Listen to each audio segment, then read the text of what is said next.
대형주를 신청해 주셨는데 대한항공 25,000원 비중 30% 적어주셨습니다.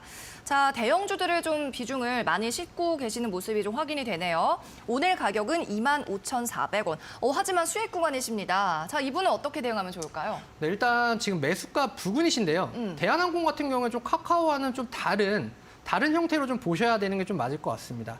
일단 중국발 리오프닝에 대한 부분들과 그다음에 대한항공과 아시아나에 대한 합병 소식 이런 것들이 조금은 대한항공의 긍정적인 이슈로 좀 작용을 하고 있습니다. 특히나 코로나로 인한 중국의 지금 봉쇄 완화에 대한 조치가 계속해서 이제 풀려지고 있기 때문에 지금 구간에서는 조금은 더디지만 지속적으로 좋아지는 그림이 좀 나타날 수 있다라는 좀 모습들이 좀 포착이 되고 있습니다. 그래서 자, 대한항공 같은 경우에는 지금 여행객에 대한 수요를 먼저 좀 볼 수 있을 것 같은데요. 일단 2019년도에 이제 100%에 대한 피크를 찍었다라고 한다면 코로나 이후에 정말 좋지 못한 흐름을 이어갔습니다. 다만 대한항공은 또 전 세계 또 유일하게 화물 노선으로 또 흑자를 또 기록한 바가 또 있지 않습니까? 자, 그런데 이제 화물에 대한 부분을 좀 줄이고 여행에 대한 수요를 다시 좀 높게 가져가야 되는 시점이 아닌가라는 생각이 좀 듭니다. 전년 동기 대비 약 한 300%가량 여행객에 대한 수요가 좀 높아지고 있고요. 자, 내년 기준으로 했을 때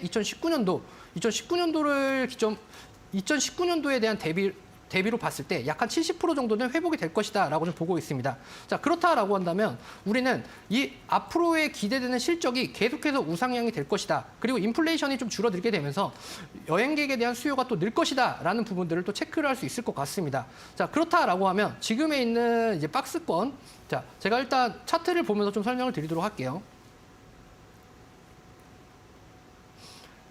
자, 지금 제가 이제 네모 박스를 좀 이제 쳐드렸는데요. 자, 요 구간을 돌파하는 시기가 조금은 더딜 수는 있지만 요 구간을 돌파하고 나면 정말 좀 이쁜 그림의 모양이 좀 만들어지지 않을까라는 예상이 됩니다. 자, 그 구간은 내년 한 상반기, 그러니까 내년 한 3, 4월 정도 1분기 실적이 발표가 되는 그쯤이 이제 진행이 좀 더디게 나타날 수 있을 것 같다. 이렇게 좀 보시면 될 것 같습니다. 그래서 지금 가격에서는 딱히 대응을 하실 필요는 없고요. 물량을 잘 모아 가셔서 홀딩하시고 보시면 좋으실 것 같네요. 네, 대한항공 살펴봤고 9017님의 사연이었습니다.